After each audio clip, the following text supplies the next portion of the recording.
Guardián de nuestro origen, el videopodcast del Museo Canario. Un espacio de conversación y reflexión para acercar el museo a la sociedad, generar pensamiento crítico en torno al patrimonio, la cultura y el conocimiento, y abrir diálogos con profesionales que nos ayuden a comprender mejor el origen de lo que somos y la importancia de proteger y transmitir ese legado a las próximas generaciones. Con la colaboración de Red Eléctrica Redella. Abrimos las puertas del Museo Canario al escultor Manolo González, cuya obra ha dialogado con el espacio público, la materia y la memoria. A lo largo de su trayectoria, ha convertido la escultura en una manera de reflexionar sobre el territorio, la identidad y la relación entre arte y comunidad. En este episodio ponemos el foco en el arte como un lenguaje capaz de transformar la mirada y cambiar la forma en la que habitamos los espacios que compartimos. Hablaremos de la escultura como encuentro entre materia y pensamiento, del papel del artista en el contexto actual y de cómo el museo puede convertirse en un puente entre la creación individual y el patrimonio colectivo. Nos detendremos también en la función social del arte, su capacidad para generar conversación, para invitar a la pausa en un entorno cada vez más acelerado y para construir memoria desde el presente hacia las nuevas generaciones. Un diálogo que nos invita a mirar el arte no solo como una expresión estética, sino como una herramienta para pensar, habitar y comprender el mundo que compartimos. Manolo, bienvenido a Guardián de nuestro origen. Muchas gracias, para mí es un gusto estar aquí con ustedes. Pues vamos a comenzar mirando al pasado y nos vamos a remontar a los inicios de tu contacto con la escultura. ¿Qué recuerdos tienes de tus primeras experiencias con esta materia? Mis recuerdos con mi primera... La verdad es que como escribí y como dije en el discurso de ingreso a la Real Academia Canaria de Bellas Artes, me recuerdo jugando con la plastilina. Si no empezó, me di cuenta después cuando ya estaba haciéndolo, ¿no? Y así, desde niño estoy con esta práctica, que era un juego distinto. Me recuerdo como todos los niños jugando a la plastilina, pero era algo distinto. Después el contacto con la imaginería religiosa, que era el único acceso que tenía yo, porque tampoco en mi familia había un contacto especialmente con el arte, ¿no? Con la imaginería religiosa que había en las iglesias, que en aquella época pues las frecuentaba, y me impresiona, tenía un interés distinto a mis hermanos y al resto, y ya desde los 10 años estoy haciendo yo con el empeño de hacer escultura en serio, con ánimo de en serio. Era todo aquello, eran unos intentos estupendos, muy enternecedores, pero sobre todo marca un hito importante, podría decir, en la decisión de que esta iba a ser una profesión más allá de un deseo. La exposición que veo en el 81, creo que fue 80, en la Fundación Miró en Barcelona, de Henry Moore, cuando me acerqué, salí de la estatuaria religiosa y encontré aquel mundo de obras imponentes de bronce del Moore, que para mí es uno de los escultores más importantes del siglo XX. A partir de ahí era ya una decisión inexorable casi. ¿Y fue a partir de ahí cuando ya sentiste que la escultura era tu lenguaje propio? Yo creo que era antes, cuando hacía belenes de plastilina con 5, 6, 7 años, ¿no? Porque claro, mis hermanos estaban jugando otra cosa, yo estaba haciendo figuras. Y a medida que fuiste evolucionando, ¿cómo ha ido también cambiando tu manera de concebir la escultura? Hombre, en principio era un deseo, un juego infantil que marcaba una diferencia con el resto de mis congéneres. Cuando se convierte ya en una suerte de convicción, cuando hago mi exposición con 17 años, la primera, en el náutico, hice 2 y después me fui a estudiar a Barcelona, abandoné la carrera. Primero, es decir, yo quería hacer escultura, yo no quería aprobar asignaturas. Y claro, que eso me estaba haciendo larguísimo. En el primer curso eso me estaba haciendo larguísimo la carrera de 5 años. Y hice la primera exposición en el 88 y ya había ya un propósito inequívoco de que era profesión. Y mi experiencia del arte, más del arte, de la realización de obras, se ha convertido al final en mi sustento, mi modo de vida económica, pero aparte de eso es que, aparte de todo lo demás, Yo lo único que hago es escultura. Y siendo la escultura un arte que trabaja con materia, con volumen, ¿qué es lo que te cautivó de esta disciplina y que a diferencia de otras que también te puedan interesar? Yo digo que hacer escultura no es una elección de este lenguaje. El lenguaje me eligió a mí casi antes, ¿no? Porque yo es que lo hacía siempre. Cierto es que de adolescente pinté algo y siempre he dibujado, porque al final para un escultor el dibujo es fundamental en cuanto que concreta o formaliza las ideas que tiene, las registras y las retienes de alguna manera para que no fluyan y se pierdan, ¿no? Y la escultura a mí me eligió más que yo elegirla a ella como un lenguaje específico dentro de las artes. Porque en verdad pinté un poco y no he avanzado en ello porque estaba en la escultura. Y yo creo que la escultura tiene el privilegio de crear realidades en parámetros exactamente igual que la propia realidad. Sí. Quizás será eso, ¿no? Que soy demasiado, iba a decir primario, ¿no? Pero no por eso. Y también los materiales te eligen a ti. ¿Sientes que tú eliges los materiales con los que trabajas y hasta qué punto el material define el significado final de tus obras? Yo creo que la elección del material precede al resultado, obviamente, ¿no? Entonces no marca, puede ser que después haya una simbiosis, ¿no? Y progresen de alguna otra manera. Pero el material lo elige uno antes en función de lo que sea adecuado para el tipo de obra que quiera hacer, ¿no? Entonces, por eso el significado no cambia por el material, sino que el significado elige el material. Ajá. Cuando esculpes para una obra que va a ser emplazada en el espacio público, ¿cuál es la relación que estableces entre escultura y dicho espacio?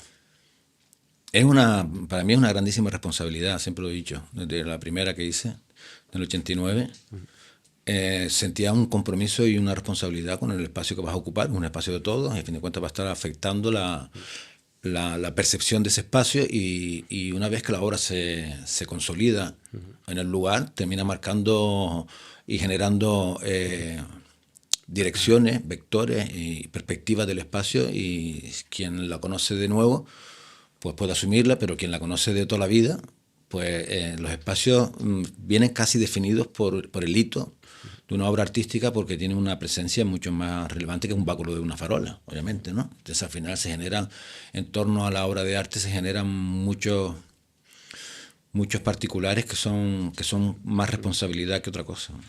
Y en esa relación del arte con el entorno, con nuestra sociedad en definitiva, ¿cómo ves el papel del arte en su relación con la sociedad actual? Yo supongo que desde la Cueva Pintada y desde las mismas realizaciones que tenemos en el Museo Canario, que son obras sin voluntad, a propósito, como también podía ser en las pinturas de Altamira, es decir, había vocación de arte, el arte nació allí. El arte no es la obra, el arte es un fenómeno humano que implica a la persona creadora de la obra, a la misma obra en sí como objeto separado, y después a las personas que reciben la obra y a la sociedad. Obviamente es una esfera cerrada y igual desde la misma representación del mundo no imaginario, como puede ser Altamira, pero sí el imaginario, que puede ser la Tara, el ídolo de Tara, porque a fin de cuentas es una suerte de recreación de la figuración, de la figura humana, va cargada de intenciones, ¿no? Y en esas intenciones tiene una repercusión social importante, y sobre todo para mí lo más importante del arte es la apertura al mundo, porque da muchas formas de estar y permite entender el mundo de múltiples maneras. Entonces el arte nos puede facilitar visualizar la realidad desde perspectivas diferentes. Son códigos, es un conocimiento desde la experiencia estética. Es muy abierta, muy subjetiva y no solo válida, sino valiosa. Te posiciona en el mundo de una manera, yo creo, mucho más abierta. Lo cual es fácil, mejora, ¿no?, las relaciones humanas. ¿Y crees que existe cierta distancia en el arte contemporáneo y la ciudadanía para que toda la población sea capaz de apreciar su valor? En el arte contemporáneo yo creo que se da una paradoja, ¿no? Un poco complicado, ¿no? Porque al fin de cuentas termina siendo una suerte de academicismo, en tanto que es casi para eruditos, para iniciados, para estudiosos. Y tiene una suerte de distancia, se ha dado una suerte de distancia entre el público mayoritario respecto a la obra contemporánea. cuando la obra contemporánea casi toda apela a lo emocional y a lo sensitivo, algunos a lo conceptual, como puede ser Minimal, ¿no? y otro tipo de piezas. Pero es cierto que el público mayoritario está más dispuesto a una obra autoexplicada, desde la forma reconocible de la mímesis del mundo, que la obra replica con una variación, pero bueno, también es cierto que al final hay obras muy figurativas. El nacimiento de Afrodita, de Botticelli, está cargada de mensajes que el público mayoritario no alcanza a atenderlo, a no ser que estés iniciado, ¿no? Hay algo así. Lo que pasa es que la experiencia estética de la obra contemporánea es cierto que marca existe cierta distancia entre el público mayoritario y la obra contemporánea. Sobre todo en una sociedad como la actual, en la que estamos sometidos a numerosos estímulos inmediatos, estamos casi en la sociedad de la inmediatez. ¿Crees que hace falta reflexión y que el arte nos puede ayudar a conectar con lo trascendente? Respecto a la rapidez o la inmediatez de la experiencia de vida contemporánea, tengo un ejemplo que lo ponía siempre, era con mi escultura Sorgio el Tritón, que es una escultura colocada en un sitio privilegiado, en la entrada de la ciudad, y ahí se daba la dicotomía, ¿no? de estar,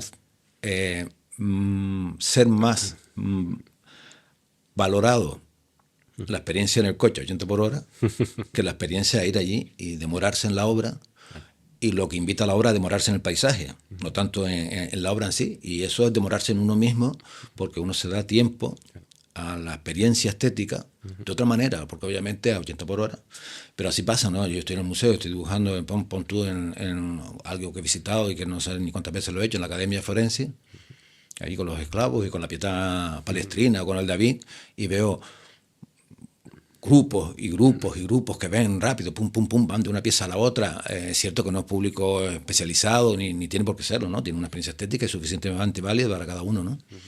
Pero es cierto que la experiencia, para mí, la obra de arte te pide que te pares un poco y que te des la oportunidad a ti mismo. Por fin de cuentas, la obra de arte es material transformado, y eso sí, bastante, a veces hago un discurso muy radical.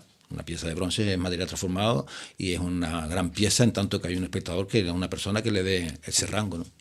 ¿Crees que el espectador, la persona que ve la obra, puede contribuir también a otorgarle un sentido, un significado que complemente la del autor? Es fundamental para mí. Sí, yo te comentaba antes, para mí el arte no es la obra de arte, el arte es un fenómeno humano, y como tal tiene importancia en las personas. Las obras son objetos, y para esto siempre pongo un ejemplo que yo creo que es rotundo, que es el Laocoonte. Estuvo 1000 años enterrado, mientras estuvo enterrado en una piedra.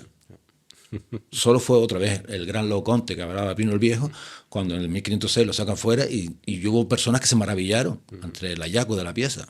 Por tanto, la obra de arte no es nada, entre comillas, porque eso puede resultar muy radical, pero no es nada sin una persona enfrente que la valore. Y en ese sentido es fundamental la persona espectadora de la obra de arte y las sinergias sociales que genera esa experiencia. ¿Y crees que ese reconocimiento es el que le otorga a una obra de arte pasar de ser una obra personal, individual, a ser una obra colectiva, parte del patrimonio? Claro, me pongo de ejemplo, ¿no? Como autor, yo me vuelco en mi trabajo, pero una vez que pasa a la obra, pasa al público, casi que se escinde de mí, se debe emancipar de mí por completo, ¿no? En este caso, por muchas intenciones que haya uno puesto en la obra y algún mensaje velado o no velado, implícito o explícito, en verdad lo que importa es que la obra sea recepcionada por un público y la haga suya, y las interpretaciones, obviamente, que es lo que tenía de valor el arte como fenómeno en la sociedad, es la apertura al mundo, porque claro, cada cual lee lo que lee y ya está en su derecho de leer lo que lea. Y para que se establezca ese diálogo entre autor y sociedad, ¿crees que los museos juegan un papel fundamental a la hora de establecer esa relación con el público?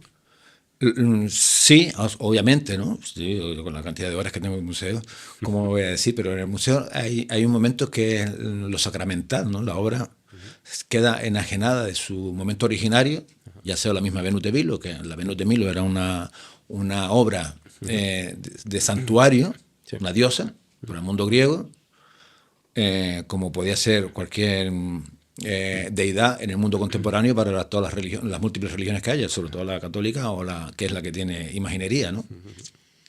Pero levantada en el pedestal en el Louvre es otra cosa. Y exactamente en la Sala Velázquez en el Prado, todas esas obras están descontextualizadas de su momento originario. El ídolo de Tara, que a lo mejor no pretendía ser una obra de arte porque tampoco estaban en esa tesitura sus autores y la sociedad que participaba de ella. Pero la pieza en el museo adquiere un estatus que la hace quizás más valiosa todavía de lo que es. Y dispone al público a percibirla de una manera, ese momento sí que debe ser sosegado, a pesar de estos bloques de personas, de grupos de visitas que pasan deprisa corriendo por delante de las cosas porque tienen mucho que hacer después, ¿no? Pero es cierto que el momento sacramental en el que la obra termina en el museo la revaloriza, si uno sabe leerlo, claro.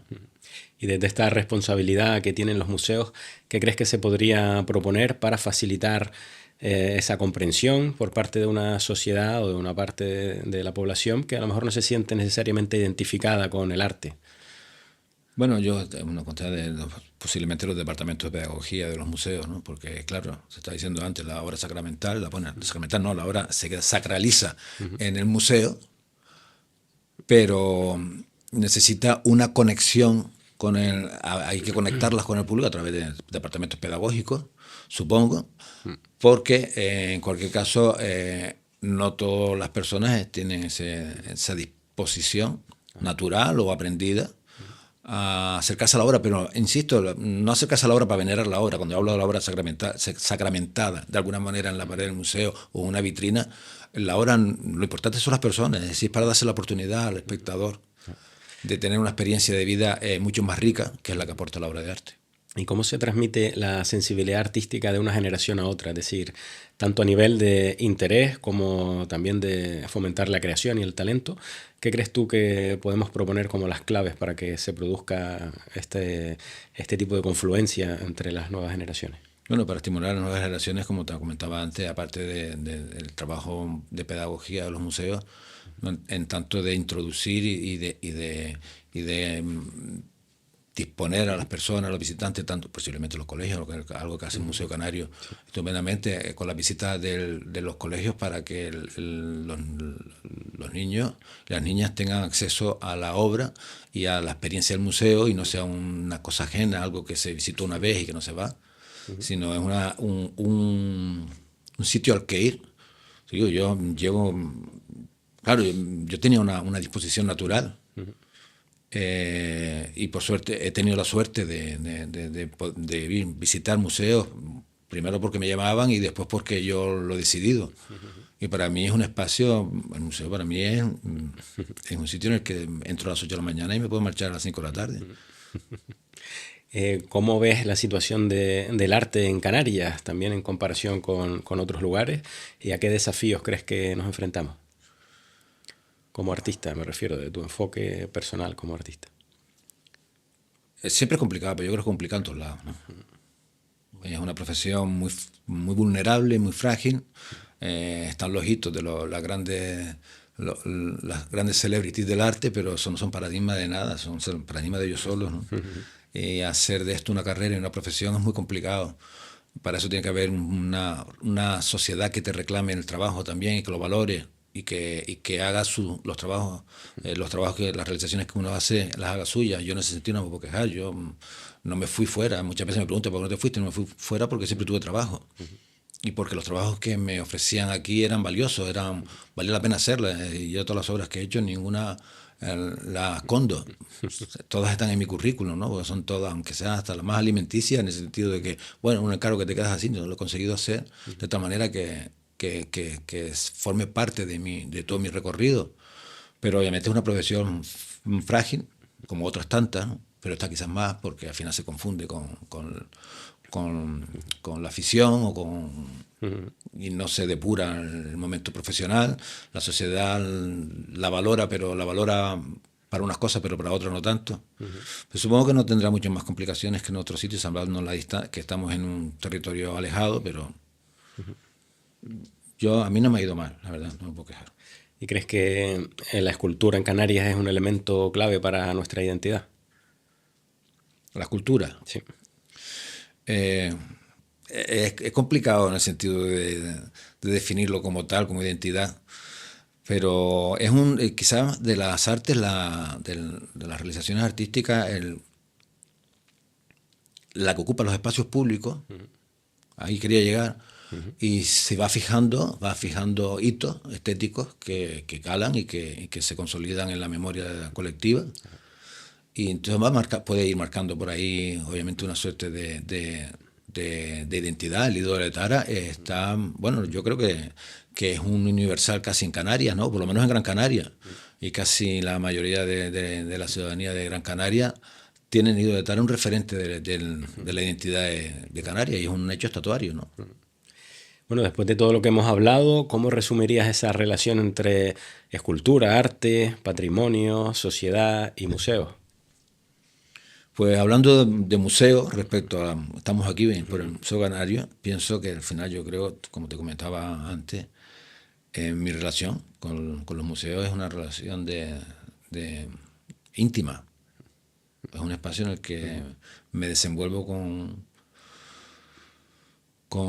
una comodidad y un confort enorme, a pesar de que a veces haya tanto este museo como en grandes museos con grandes públicos. Pero yo creo que es un punto de acceso a la ciudadanía en la que se aglutina. Hay que presentar las obras de tal manera que no se convierta en un almacén de cosas, ¿no?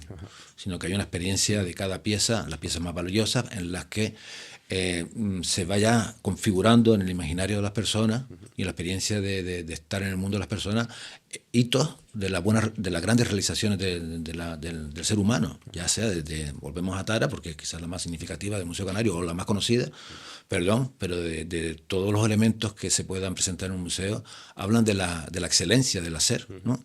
Y por ahí tiene que fijarse en el imaginario, en la memoria y en la intención de la ciudadanía,